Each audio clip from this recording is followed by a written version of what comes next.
Alright, may discover tayong store.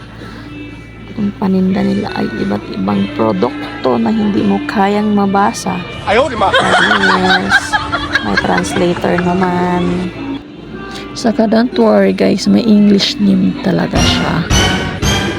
Ayan, isama ang buong tropa. Punta na dito sa KKV. Meaning, kanya-kanyang bayad tayo guys, sabi.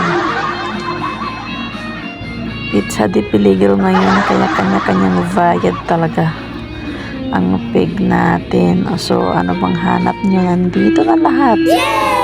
Mapa-makeup, food, apparel, toy, name it, meron sila. Kidding aside, hindi ko talaga alam kung anong meaning ng KKV guys. So, binigyan ko na lang ng sarili kong meaning. Ayun lang. At salamat sa laging pagsama sa atin. Bye guys. Salamat ng marami muli.